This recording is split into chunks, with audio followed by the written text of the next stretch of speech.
Hi there. My name is Matt Van Bogart. I'm a business development manager at Zebra, and I'm here with our influencer series where we spend time talking with people that are part of the Zebra network, partners, resellers, etc., and learn a little bit more about them and learn a little bit more about their business. Joining me today from Neff Automation is Jeff Graham, who is product sales manager for robotics, motion, and machine vision. Hey, Jeff, how are you? Good, Matt. How are you doing today? I'm doing great. Thank you. Thank you. Yeah, so why don't you start out by telling us a little bit about yourself and your background? Oh, sure. I've been in the industrial distribution automation space for a little over 25 years. Um, Came out of Purdue University with a double ET degree, programming minor. Had put myself through school selling like things like cell phones and computers back when nobody had cell phones and computers. Um, got into automation distribution and was really attracted to robotics and machine vision and motion control. And About 17 years ago, Neff called up and offered me my dream job. And here I sit, 17 years later, with a nice team of robotics, vision, and motion control specialists, supporting about 50 salespeople across 4 states. Awesome, awesome.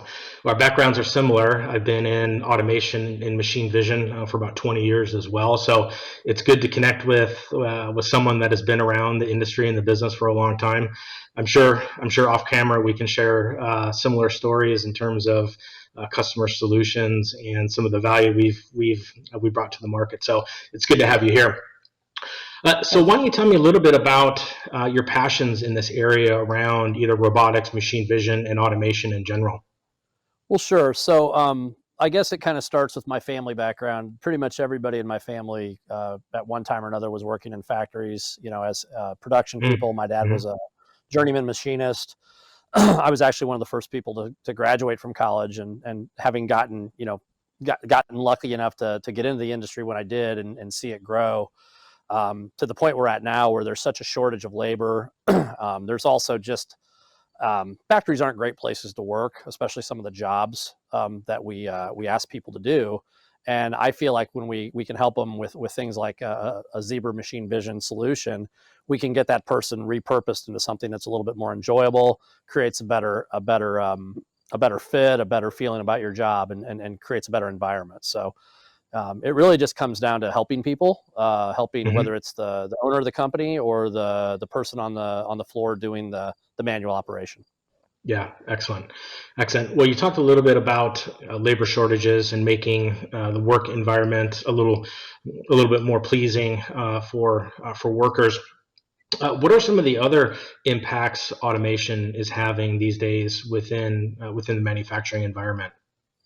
Well, I mean, it can be anything from quality of the repeatability. A machine vision system is going to pick up on defects or pick up on quality issues a lot more consistently than a human being will. You can say the same thing with robotics being consistent. Of course, there's also ergonomic issues that we help people with, and again, always seems to come back to the HR issues and the employment issues. So. Describe some of the mistakes manufacturers use when they're looking to deploy automation solutions. Are there any tips or Yeah. tricks that you can provide in terms Well, of feedback? well, I would say there's you know it all comes down to human nature. I think the first thing that a lot of us run into, we all, whether it's personally or professionally, is the fear of change, the fear of risk. Doing something that's never been done before, going back to the hey, this is the way we've always done it. The second would be trying to solve the most difficult application first versus maybe trying to Mm-hmm. solve something easy that you can get a win with, gain some confidence. Um, and really just having an open mind. Human beings, we have phenomenal tactile skills. We have the best 3D vision in the world. Mm-hmm. Take a robot or a vision system or a gripper, and you try to get human results out of it, you're probably going to fail. So, as companies evolve, they're really going to need to start designing their manufacturing processes around automation versus trying to design the automation around the manufacturing process.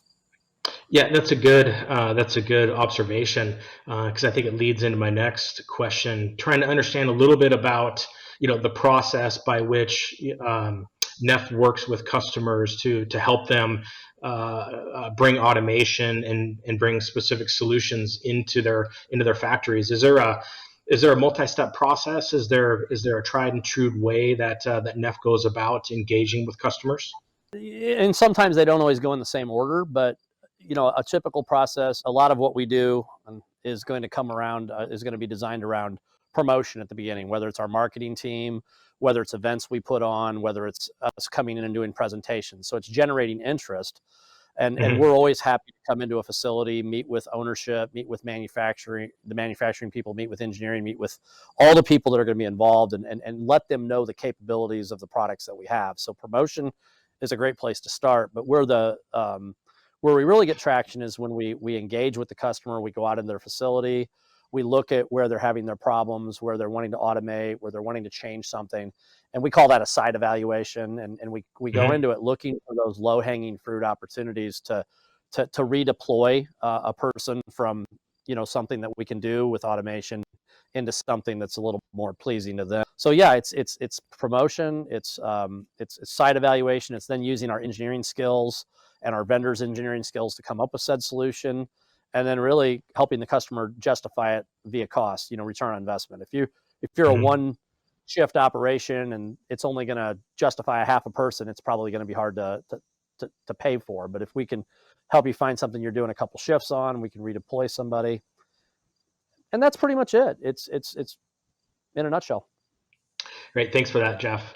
So why don't you tell me a little bit more about the Neff business? Sure. Neff's a right around 100-year-old company. We're currently a fourth generation family-owned company. We cover 15 states, high-tech automation distributor, everything from pneumatic automation to structural, machine vision, robotics, motion control, cabinet, industry 4.0, really anything that you're going to find in a factory for the most part, and definitely going to be on the cutting edge of new technology. We typically call on anybody that's in manufacturing, warehousing, people that build automated equipment, whether it's an OEM product or a special custom product. Okay, excellent. So what can users expect when working with Neff in terms of customer engagement? Do you guys like to be on site? Are you and your peers pretty hands-on with customers and applications? Yeah, so expectations. It's funny, since the quarantine days, we've learned to use some technology to cut to the chase a little bit quicker. So a lot of times we may start with a Teams meeting because we can include a number of experts. We can have a lot more people on the call. They can have more people on the call to do a little bit of discovery. But yes, of course, if it looks like a good fit, we want to come and visit with them. We're very much about asking questions, listening, trying to understand their problems. The other thing that has kept me at Neff for 17 years is the commitment to the customers. I've been told by the owners numerous occasions, if we're ever not sure what to do, just put the customer first, and take care of our customers, take care of our vendors. Neff will be fine. Our employees will be fine as long as we do what's right by the people we're there to serve. Yeah, great. So final thoughts, what does the future of automation look like in your mind? The future of automation is just going to be to continue to try to develop on our end, on the supplier side, is to develop better technology, deliver that technology, deliver those messages, and then on the customer side or the end user side, it's really looking to be a little more open to change, more open to maybe changing their processes. I like to tell people on the robotics vision side that I'd like to be able to walk in with a robot someday versus carrying it in. So we will see. Yeah, fantastic. Well, having been in automation for over 20 years myself, I always look back and think, there's never been a better time in automation, and prove myself to be right in terms of the next year, because there's always a next generation, something new, advancements in technology. So it's a pretty exciting time to be in automation, machine vision, and robotics. So Jeff, thank you very much. I really appreciate your time today. This is Matt Van Bogart closing off for Zebra's Influencer Series. Thank you very much for watching.